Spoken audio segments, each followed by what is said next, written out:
City Center Radio. It is episode 119, and I am your host, Christian Sanger. Today is Monday, May 8th, 2023. Well, it's Monday. I hope you had a good weekend, and hopefully, your week's off to a good start.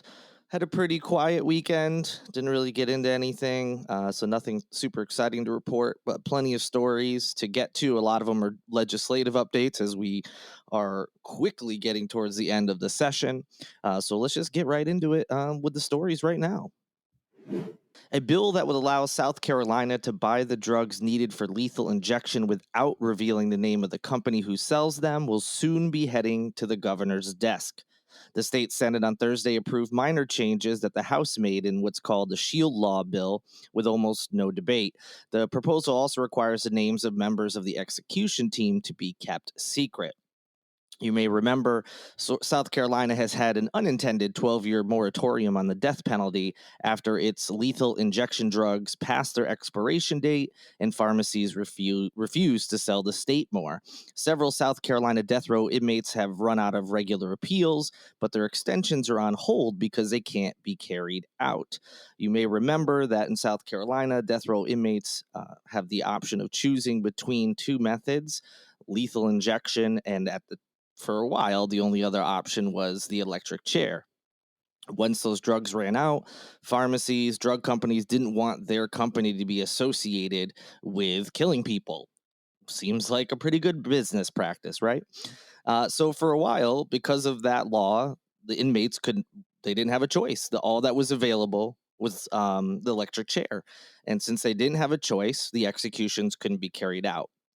But South Carolina legislators, they're bloodlust. They're just so thirsty to kill people. They tried their darndest to figure out a way to murder these people.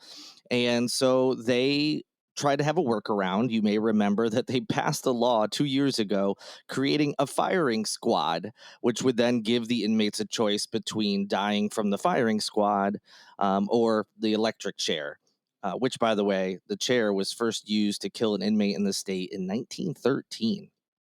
Now that there was a choice, the state could go back to killing people. However, that has not happened because the law is on hold because of a court challenge as to whether those execution methods are constitutionally prohibited as cruel and unusual. So it looks like with this Shield law, it would make it so the drug companies, pharmacies, whoever, these are being purchased from, and those would be the only two options, but whichever entity is selling them to the state, their name would be shielded, meaning that won't be public knowledge as to where these drugs are coming from. So it's expected that McMaster is going to sign the Shield law. He's been wanting to get executions back going in this state, so I fully expect him to sign that. We'll see what that means as far as that court challenge for the firing squad. Maybe they're just going to, they may still rule on it, but the state now, if they can get those lethal injection drugs through the Shield law, will now have 3 options for inmates to choose from. So likely a court case will have some bearing on what ultimately happens here. But the state seems to be getting closer to getting back to killing inmates. Another legislative update. Governor Henry McMaster, who I just mentioned, signed a bill into law on Thursday that will eventually allow up to 15,000 students in the state to use public money for private schools.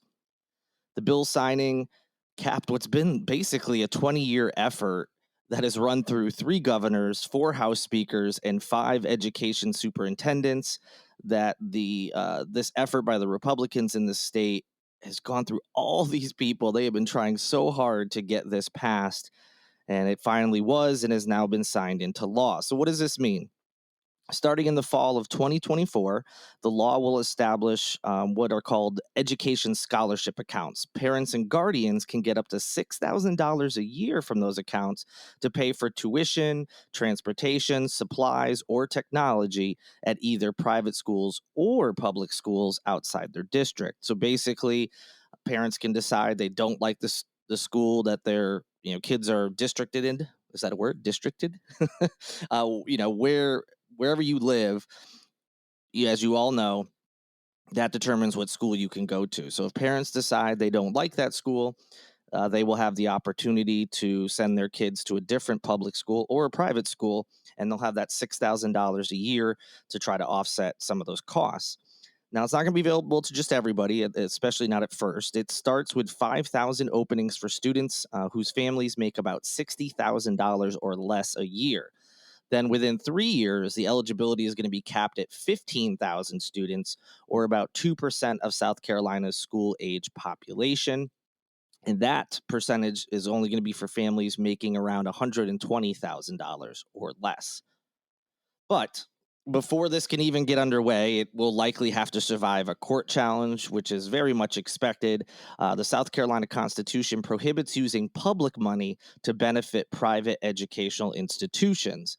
So the challenge is going to be that, hey, if parents can choose to go to a private school, that means those funds are being used. Public money is being used for this purpose, and it's not supposed to be. Republicans believe that they have a workaround based on how exactly that money, where it's coming from, how it's distributed, but we'll see how that plays out in the courts. One South Carolina lawmaker wants to expand free breakfast and lunch for public school students and end school lunch shaming practices. We'll talk more about what that exactly means in a moment. So during the 2020-2021 school year, 64% of students in this state qualified for free or reduced lunch. I'll say that again. In the 2020-2021 school year, 64% of students qualified for free or reduced lunch. That number was shocking to me, that over half, and not just slightly over, 51%, 64% of kids qualified for free or reduced lunch.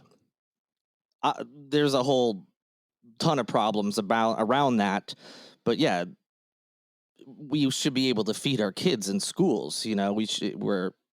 They're there for 8 hours a day or whatever, and as everyone knows, when people are full, have full bellies, they learn better. When they're hungry, it's been proven that can distract from learning.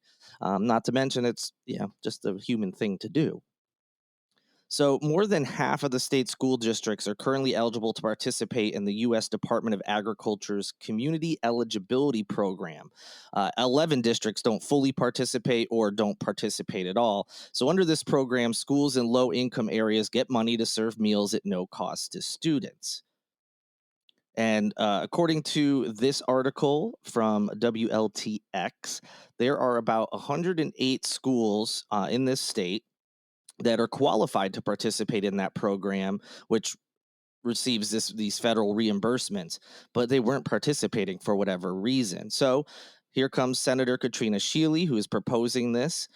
She says under a one-year budget law, school districts would only be able to opt out of this program if it causes a financial hardship, and they must be able to prove it. The proviso also aims to end school lunch shaming practices, which are penalties for students' families who are unable to pay or get behind on payments when it comes to school lunches. Those practices can include things like throwing a student's lunch out or not letting them walk across the graduation stage, which is ridiculous. The proviso is now in the hands of the House. If passed, it would go into effect in the next school year. There's a separate proposal by Senator Shealy that seeks to give all public students free breakfast and lunch. It would also require that schools provide a 30-minute lunch period for all students. Unfortunately, that bill has yet to get a hearing this year.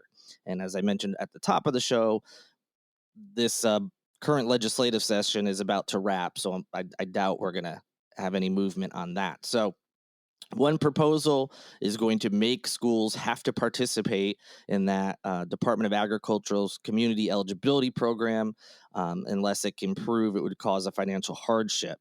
And then the second one is not just those low-income schools who are eligible. This would be all public schools would get free lunch and breakfast for their students. Seems like the right thing to do.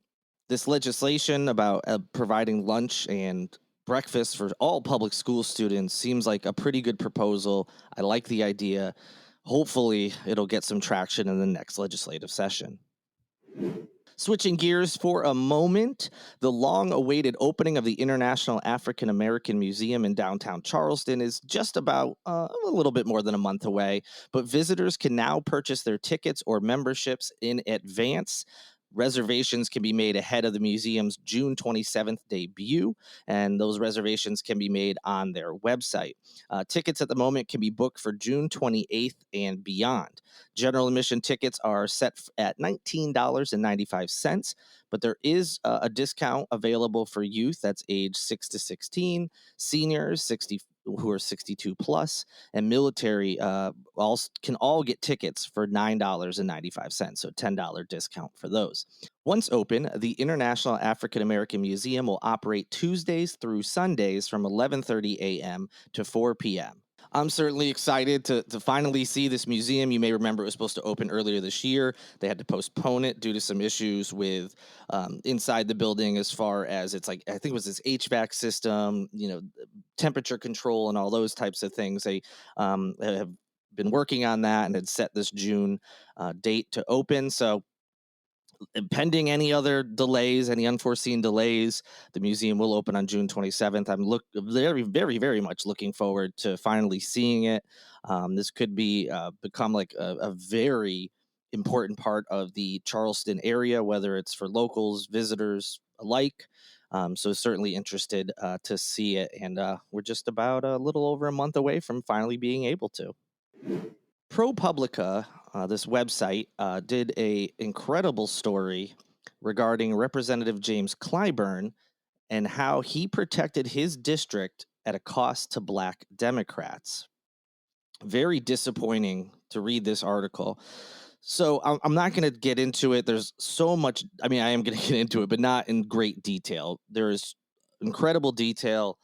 Lots of work that these journalists at ProPublica did using, Freedom of Information Act requests to look over text messages, emails, and all this other stuff to put together this story. So here's the gist of it.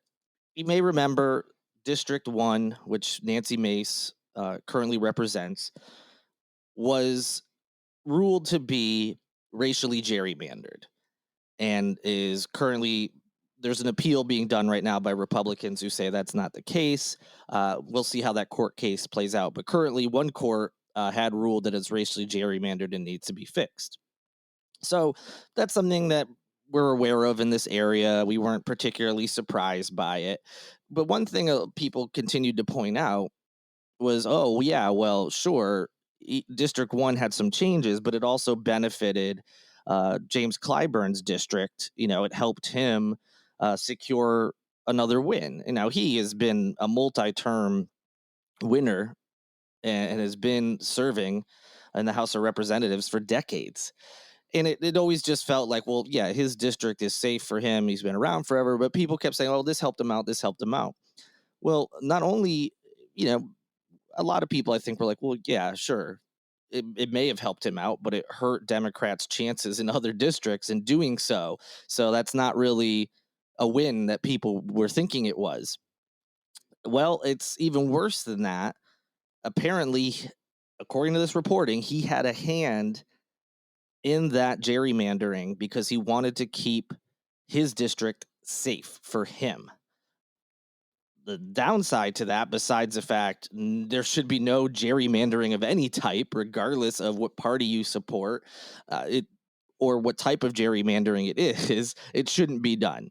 So the fact that he had a hand in it is really disappointing and was somewhat shocking to hear that he was working behind the scenes, to try to get this done, and not only protected his seat, but people from both sides of the aisle were told ProPublica, not only was it a detriment in general, but it's going to hurt Democrats' chances of winning any district, really, in this state besides his, because he basically, what they're alleging is this provided him the best chance to safely win his district every time, and brought in more Democrat voting or people who at least lean that way to his district. And that obviously removes them from other districts like District 1, where a Democrat won just 6 years ago, whatever it was now, when Joe Cunningham won the first time in, I think it was 40 years, a Democrat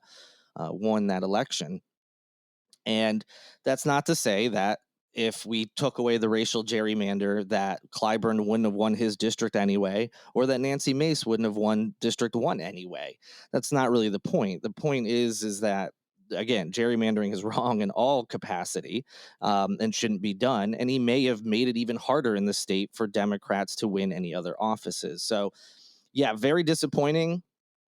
I get accused of, not accused, I mean, just get yelled at on Twitter, especially in Facebook, of, leaning left with my politics, and unabashedly, just not hiding that fact by some of the stances I take on certain things going on in this country.